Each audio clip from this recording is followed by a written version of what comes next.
Okay, so do you think the government has it made it harder for small farmers to stay small and succeed? Yes. Next question. No, I do think so. I think that the nature of government is to expand, whether that's planned or unplanned. When you hire people to go to make laws, they feel like they need to make laws, and so we have a lady that is retired from the state senate, that is from Southeast Iowa, and a quote. This isn't like a direct quote, but I remember her talking to a group of people, and she said that in all the time that she was in government, she felt like her greatest accomplishment was all of the bills that she killed, all of the legislation that she made sure didn't happen. And the reason for that is because government just grows. And a lot of it is well-intentioned, but it just adds more and more and more regulation upon people.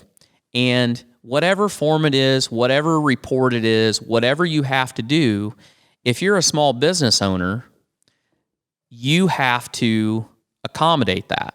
So whether that's more money you're paying your accountant, more time that you're spending yourself, more time that you're spending with a lawyer, because now then you have to form some kind of a legal entity to be protected from liability, whatever it is. And then the other side of that is, and this isn't government, this is just the natural Beast of capitalism. It is.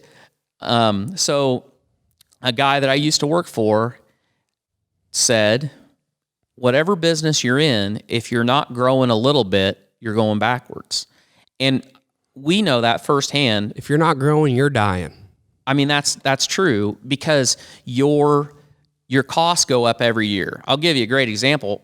So a guy that had a set of finishers, he had them for 10 years, and in the 10 years, his contract for what he got paid for taking care of those pigs was the same for 10 years. And in that time, his cost for permitting, his cost for electricity, his cost for farm insurance, all of that stuff basically doubled. But his income that he received off the building stayed the same because it was contract. So that's why people have to grow. Yeah, so you say that's the reality of capitalism. If you're not growing, you're dying. You gotta go. You gotta move with the times and everything that you do and grow. But the other great thing about capitalism is that you get that chance to do exactly that. You have the better opportunity to do that than a farmer in another country. Yeah. I mean, your back is getting pushed against the wall. Like, hey, you need to grow or you're going to get pushed out. But you have the opportunity to do so. Yeah, and the other thing I'll say on government is when they come in and they try to play favorites and they try to artificially fix problems as far as competition goes or whatever, it usually doesn't work out all that well.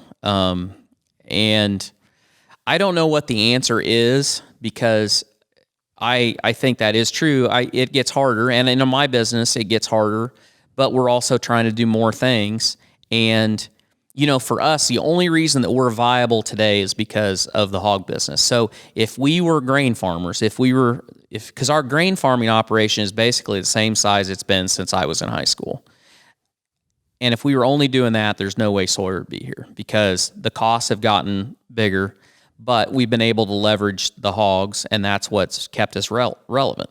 And now then today, what we're doing social media-wise and what we're doing with outside of the farm, that is, we're hoping that is the next hedge that is going to give us the leverage to keep growing, to get us to get our backs off that wall and start beating the shit out of the bully.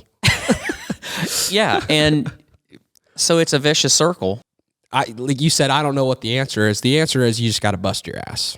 If you really want to do this, if you really want to be a farmer, This is the unfortunate situation that we find ourselves in. You got to bust your ass, and you have to be seeking information. You got to be seeking opportunities left and right, and just trying to get your back off that wall. Because and you got to have a reason other than just money to do it. And I think a lot of farms don't just do it for money. They do it because they love it and there's a legacy. But for us, we're doing it for a legacy purposes. That's our why. We're doing it because generations before us made it work. We got to do our part and make it work too. And I want my kids to live on the farm and experience that too. So, yeah, there's definitely easier ways to make a living than farming. I don't care what you're doing, grain farming, raising pigs, dairy, beef, growing wheat, whatever it is.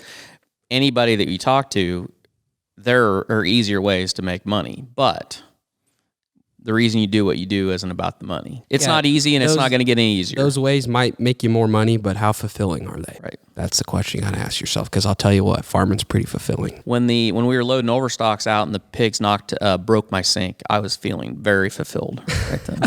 So there's days that you don't feel fulfilled, but you got to just keep pushing.